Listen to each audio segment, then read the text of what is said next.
Culture is the intersection of creativity and capitalism. Creators drive culture forward by sharing their craft with others. We're exploring the lives of amazing humans creating amazing things. This is Creator Craft with Adam Rivietz.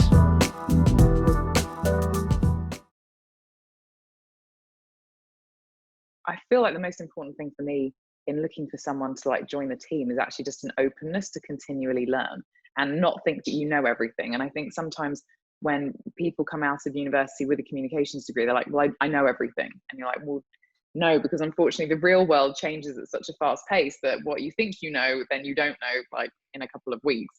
So for me, it's all the other stuff that they choose to be interested in and they're motivated enough to actually then follow through in their outside of work life to talk about, that you're like, wow, you actually you are genuinely interested in the industry. You're not just ticking the boxes to say, yes, I understand, why product's important, and I understand, why placement's important. And you're like, that's fine. And I'm glad that you seem interested in the job. But if you're not naturally interested in people or what's happening in, the world or the industry or technology, then it's going to be a very hard job, because at some stage, all the rest of it falls to the wayside. And you're like, if you're not naturally just motivated and interested in finding out more, then just knowing how to do the processes at work means that work is going to become very upsetting and very boring, Of course, it sounds like that appetite to keep learning is really the most important thing. And it really reminds me what you said about folks with degrees in communications coming to agencies. It reminds me of when I hire salespeople with MBAs. They come and they interview and they think that they know everything. And it's really harder to teach an old dog new tricks, right, so to speak, versus getting those younger, hungrier people. Or it's not even an age thing. It's just that appetite to learn, regardless of how old you are. I just think the US it's so front and center. It sets a tone for a lot of other countries. And I think it's really tough right now. I mean, obviously, we have a huge moment obviously taking place right now in the Black Lives Matter campaign. And I just think it's scary. And I feel like it's weirdly necessary right now that things have to be talked about, and we have to get uncomfortable before it's going to get better. And I think the US is hopefully going to be a good example of them doing it right. I don't know. Let's see I just hope that positive change comes about. And I hope that it then becomes something that other countries recognize that they also have an issue. I think it's maybe less pronounced in other countries, but I still think it's there.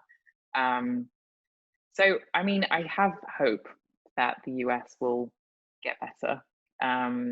I think at least it's having the conversation, and it's a tough conversation to have, but I think it's an important one. So for sure. To your point about starting in America and then impacting other countries, I think that's what America's been so famous for, and what's made them the superpower they are is they've exported their culture more than anything to every other country in the world, whether it's trends or pop culture. And if they could make positive change a trend, maybe other countries would adopt it. And that's something good to hope for sure.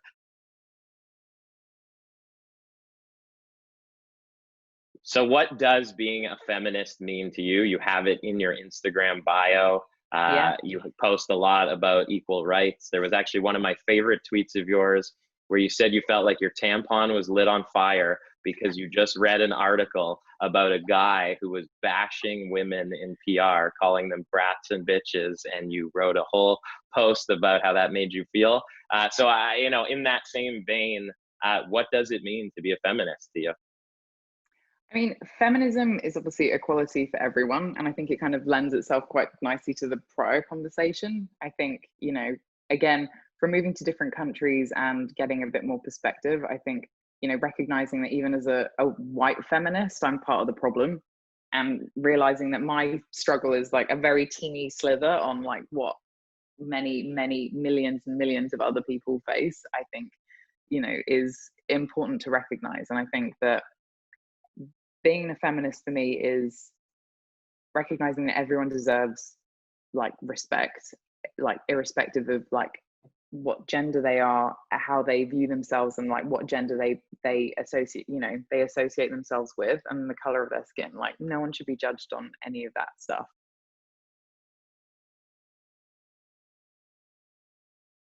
Some of the stimulus that I put in, we were like, okay, what's the thing around Ant-Man that's relatively interesting? And obviously it's scale. Like Ant-Man at that stage was a very unknown superhero in the Marvel universe, probably not the most sexy, let's be honest.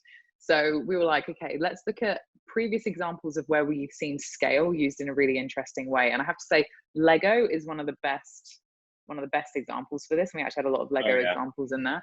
So Lego had actually done some like small work for Legoland Windsor in the UK, and they put these little like Lego billboards around, which were cute, but at that stage they hadn't really done any amplification on it. It was like probably at least 5 years prior to this idea.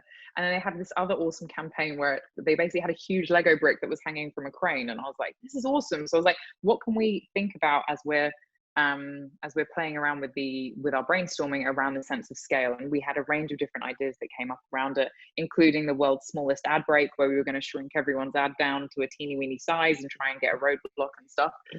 But this campaign came about and everyone just like loved it, and we were like, oh my god, what if we created like ant-sized billboards to support the campaign? So we ended up running, it was something crazy, like we used 1% of our budget.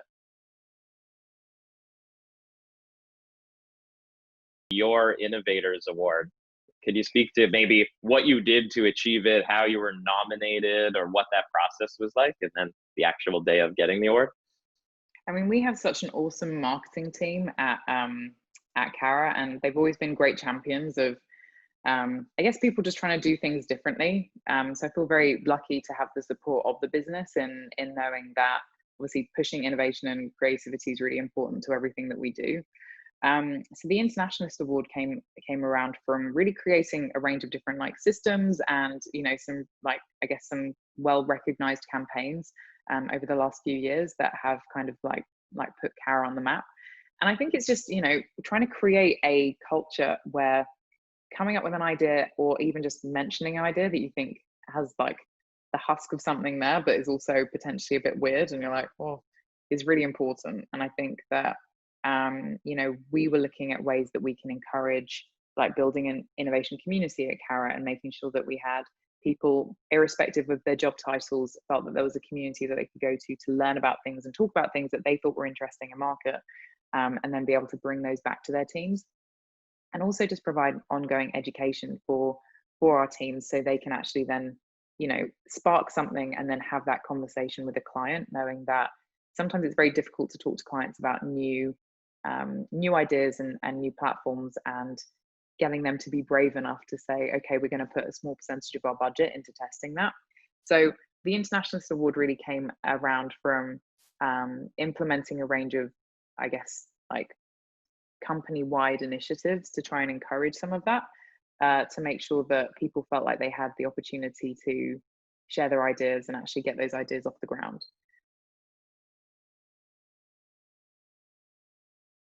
With all the awards you've won, and mentioning that Carat does a great job at getting all these awards, like, is there a conflict, and how do you navigate, trying to come up with these great ideas and get noticed for them, but then also driving those results? For me, they're not mutually exclusive. And I think this is what the difference between being creative in a media agency and being creative in a creative agency means. I think being creative in a creative agency means that you probably have something that is going to win a Cannes, or you want something to add to your portfolio, but you're not that bothered about the client's business results.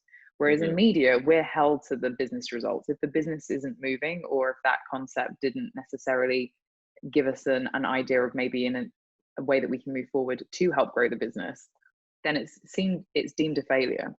So for me, like, it's funny, our head of strategy and insights, Hayley Paz, she lovingly calls me the anti-innovation innovation lead sometimes, because I will be the first person to say, that's great, but 5 people are going to see it. So what else are we going to do with that? Like, how do we extend that idea? Like, you can't come up with an idea in Animal Crossing unless you're going to work with 1 million different people on, a Twitch or a YouTube gaming to make sure that people actually see it. Like, if it doesn't have scale, So I'm a big, if the tree falls in the forest and no one's there to hear or see it, did it happen? Like, that's the same thing for me around media innovation. If you come up with a really great idea and no one sees it and it does nothing for the business, then arguably it wasn't a good idea. It Yeah. sounds like innovation has to do with testing, learning, and feedback.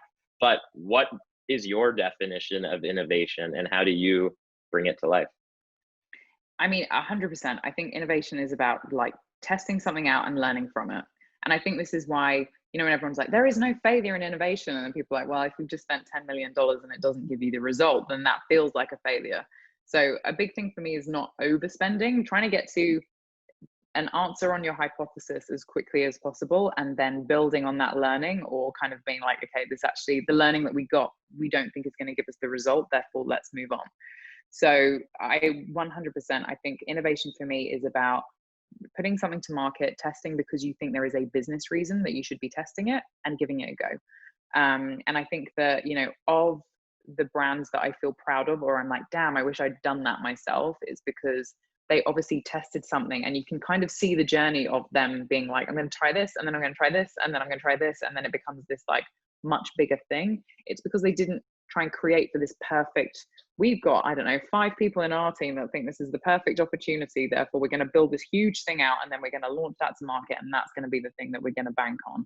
They've gone, we'll try this, then we're going to try this, and actually we're going to do this a little bit differently. And then they scaled it because they actually had kind of like a series of breadcrumbs that told them like, this is the things that you should actually be doubling down into. So I'm a big fan of that.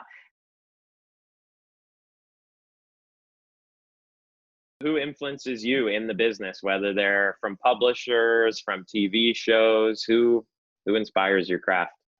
Yeah, I mean, I think like attending events like South by and so forth is honestly one of my favorite things to do, like within the industry. I think it's funny because I hear a lot of pushback from people around whether is South by relevant anymore and all this kind of stuff. And I think the thing that I love about that as a conference is that there is such a broad range of people who are, masters of their craft in so many different areas. And that for me is seeing the variety of speakers and the trends that we see that are actually kind of unified, even though all these different people come from very different backgrounds as an industry, I think is incredibly interesting and exciting. And back in the day, so that was 2016, I used to read so much like Mashable, and Pete Cashmore was like, just seeing him in the flesh, I think coming from like the UK and then Australia, where you see all of these like huge publishers and you read them all the time, and then being in the US, you're like, oh shit, I can actually see you. You're a human being, and being like, I'm in the same room as you is like weird. And I think the more that I'm in the US, the more you realize that feels very normalized. But I think it's very easy to fangirl out at things that you read, thinking that they're very far away from you. And you're like, wow, I'm reading about the future, or I'm really interested in reading about like different types of technology. And then seeing the person that's like the editor of that, you're like, oh.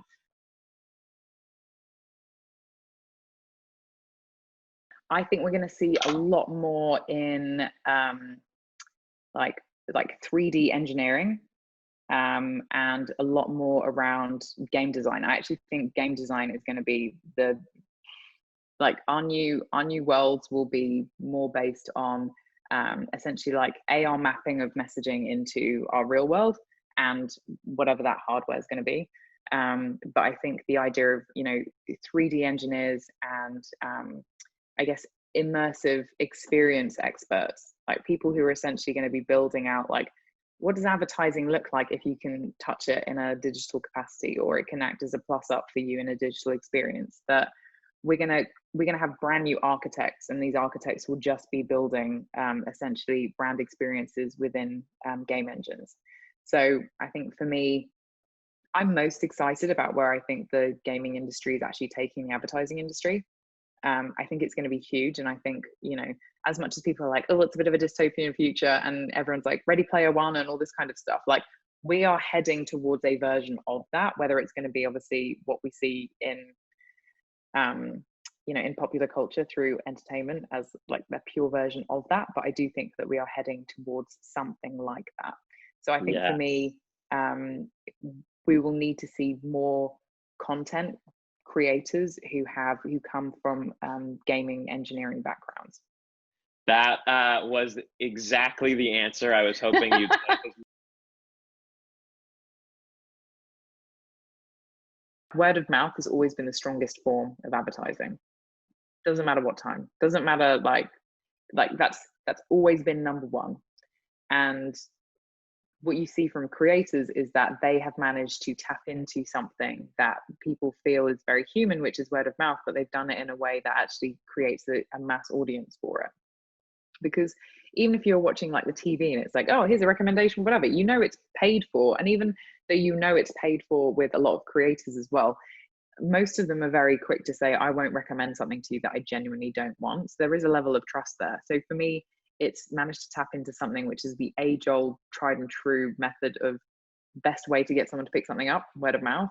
And then the amplification opportunities and audience that you now get of people who are genuinely choosing to spend time with someone. Like, it's also kind of like the ultimate like consent marketing. Yes. Like, I love that you said the trust element. I mean, people follow people they trust. They're opting in to consume their content.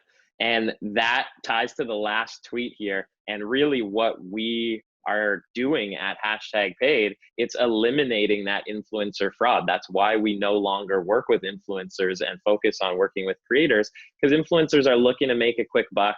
Creators are the professionals who treat their work like a craft, who only work with brands they care about, who are using mandatory disclosure and have that high quality trusted audience. Whereas influencers, yeah, may just be buying fake followers and fake engagements to manipulate the system. So I think we are aligned on the value of where creators can, or the value that creators can bring